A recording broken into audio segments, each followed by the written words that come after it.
which I've seen players do, where they go gateway, Cybernetics Core, and then a second gateway real fast. When the core finishes, both gateways are done, and they get 2 stalkers. So they push with 2 stalkers and then 4 stalkers, and then they expand.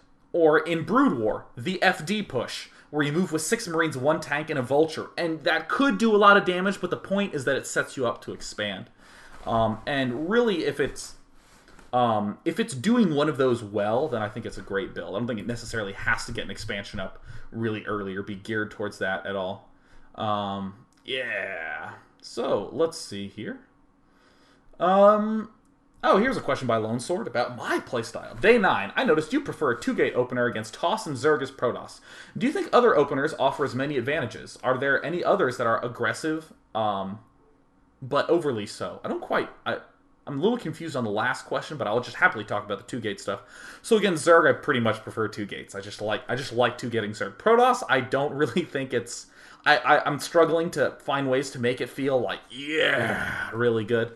To be honest, the kind of aggression openings I like with Protoss are 1 tier higher. So, for instance, in Protoss vs. Protoss, I like Phoenix openings. In Protoss vs. Terran, I like Immortal drop type openings, or even some Blink plays, stuff like that. Yeah, those are my general opinions on that.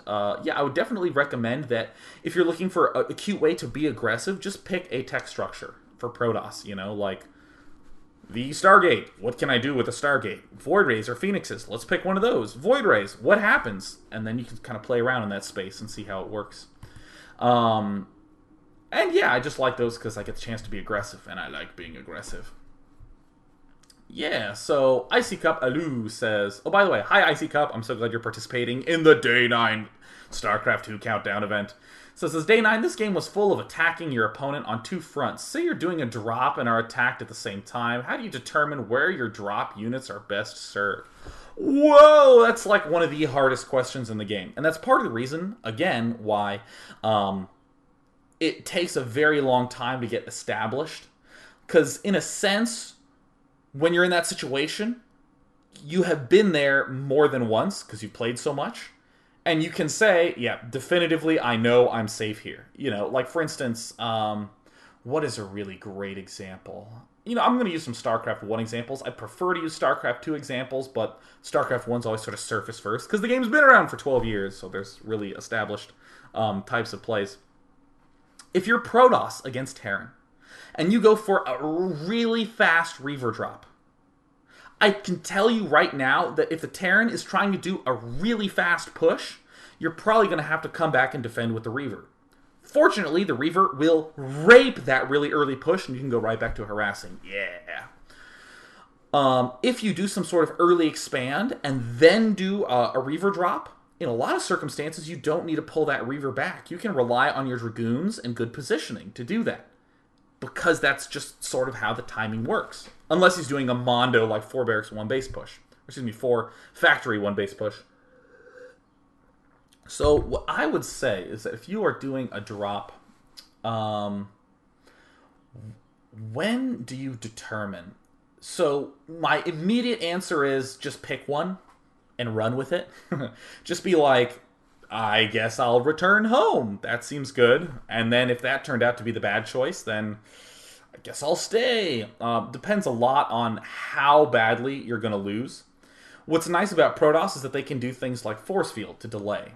Or conceivably, if you're Terran and you had 2 Ghosts, you could cloak them and put them on hold position at your ramp. And then nothing could get up it. That sort of thing. I think this is part of the reason. I think I would actually say you kind of want the drop to be going on. You kind of want to be dropping your opponent if he's attacking you. So I would just say favor having good defenses before anything happens. And if for some reason you look at your defense and go, holy shit, that's going to die so fast, then yeah, bring the dropship back. So I hope that at least kind of answered the question. It's so difficult and extremely situational, and depends so much on what opening he did and what you did and what people are generally doing. So in more specific spots, I'd be able to answer that question specifically. So you'll just take 3 more questions. No, excuse me. I have 3 more minutes for questions. That's what I mean. Oh yeah, KZN says, Day 9, do you think players are too reluctant to combine warp prisms with other tech trees? Because it feels like teching down 2 lines at once. Warp prisms are only limited to doing unit immortal colossus drops unless you go down another tech tree. So what I would actually say is that the warp prism is probably the most underused unit in the game. I love warp prisms. They're so sweet because I think Protoss is rapidly going to feel a lot more like Zerg did in Brood War, where Zerg's attacking on all these different fronts, doing all this crazy stuff. Kind of the way in Brood War, Zerg's attacking on all these different fronts and doing all this crazy stuff. Because a lot of times you will need to just get a robotics facility for the observers. You just kind of need to do that. And if you're a reasonable Protoss who's going for a gateway-focused army, like Templar tech, you'll have a lot of gateways. And if you just get a warp prism or 2 and run here and warp in like 7 Zealots and a Templar, you can do like a storm drop and kill off some depots. And then when he's done with that, you storm drop somewhere else and you're running your warp prisms around. I just think it's awesome. And it's going to be a little bit hard because, as KZN said, it feels like you're taking down 2 paths because it is more efficient to only go gateways. And of course, that's going to be, therefore, easier for people to do because I had 10 gateways and I got another expansion. 10 more gateways. Cool. I'm just going to gateway him to death. Yeah, I think these sorts of cutesy little harassy things are going to be evolving over time, exactly as we've seen in this game. Yeah. So here comes the last question, ladies and gentlemen. The last question.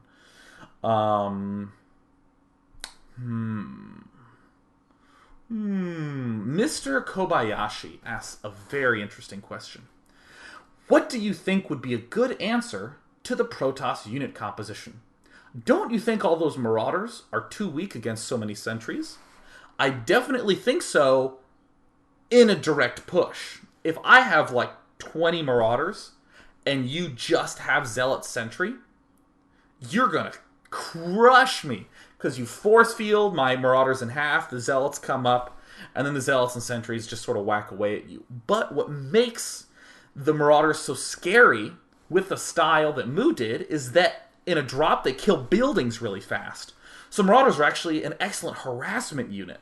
And I think that if Kobayashi just forced the harassment a little bit stronger, he could have worn down his opponent more and just sort of battered him to the point where HuK just really didn't have very much. I mean, most of the drops were along the short path, but if anything swung around to the natural, maybe shot down from the high ground, could easily pick off some units there, even get some immortals, some stalkers from the high ground, get that assimilator, get some probes, then another drop over here, and even some gentle pushing at the front, but trying to make sure that you stay in the big, broad open space and not in these narrow alleys. Because the best way to deal with a sentry is to get into a situation where the force field really isn't going to do much. Open valleys and somewhere where there's a medevac to lift you up. So I think that instead of just saying fewer Marauders is better, I would either say fewer Marauders or more Marauders and more drops. I think that is another cool way to deal with the situation. Bam! So once again, just to do the huge general promotion, I am having a StarCraft 2 countdown/launch party held at Harvey Mudd College. So the entire event will be streamed over the internet, but you can also buy a ticket at day9tv.eventbrite.com to attend the event. You'll be in an auditorium. You can be with other screaming StarCraft fans. We'll have LAN set up, booths with, TVs with Xbox games, Street Fighter, Super Smash Brothers. We'll have like board game areas, food, all sorts of general fun stuff. So I hope to see you there. It's going to be awesome. And with that, I'm going to go blow up everything in Los Angeles. See ya.